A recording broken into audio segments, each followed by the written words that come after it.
നമ്മൾ ഇന്നൊരു evening vlog ആയിട്ടരാ. അപ്പുട്ട വന്നേ. അപ്പുട്ടനെ കണ്ടില്ലല്ലോ. അപ്പുട്ടനെ കാണിച്ചുതരാം.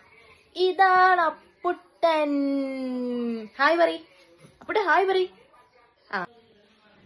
ഇനി എന്തുണ്ടാക്കുന്നുള്ള ആലോചനയ്ക്ക് ശേഷം ഞാൻ എത്തിച്ചേർന്നിരിക്കുന്നത് ഇവിടെ കുറച്ച് പഴമുണ്ട്. പഴവും ഗോതമ്പ് പൊടിയും വെച്ചിട്ട് എന്തെങ്കിലുമൊക്കെ തട്ടിക്കൂട്ടാം. പഴം കുറേയൊക്കെ പൊട്ടിക്കേറിയുണ്ട്. അപ്പോൾ ഈ പൊട്ടിക്കേറിയ ഭാഗം മാറ്റിയിട്ട് വേണം നല്ലതെടുക്കാൻ. ഞാൻ ഉദ്ദേശിക്കുന്നത് ഒരു കായപ്പം ഉണ്ടാക്കാന്ന് കേട്ടോ.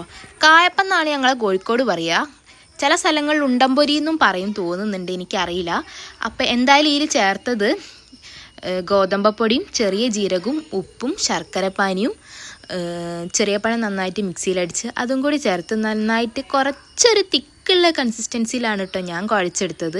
അല്ലാത്ത പക്ഷം ഞാൻ ആദ്യം ശർക്കരപ്പാനി ചേർത്തപ്പം ഒലിച്ചു പോകുന്ന പോലെ ആവുന്നുണ്ട് ഇനി. അപ്പം ഞാൻ പിന്നെ കുറച്ചുകൂടി ഗോതമ്പൊടിയൊക്കെ ഇട്ടൊന്ന് സെറ്റാക്കി എടുത്ത് ഇങ്ങനെ ബോൾസ് ആക്കി ഇട്ട് കൊടുത്തിട്ടോ. സംഭവം കുഴപ്പമൊന്നുമില്ല, ഇനി കൊള്ളായിരുന്നു. അങ്ങനെ ഇത് അടുക്കളയിൽ കയറി കഴിഞ്ഞാൽ എങ്ങനെയാണ് കുറേ പാത്രം ഉണ്ടാവും കഴുകാൻ. ഇത് എനിക്കെന്തോ ഒരു കഴിവാ.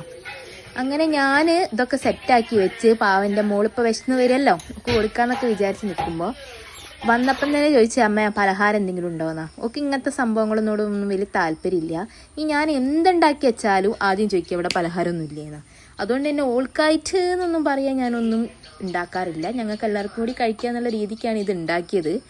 ഇത് വെറും വീഡിയോയ്ക്ക് വേണ്ടിയുള്ള പ്രഹസനം കേട്ടോ. ഇത് കഴിഞ്ഞേരം ഓളത് അങ്ങോട്ട് തന്നെ മാറ്റിയിട്ടു.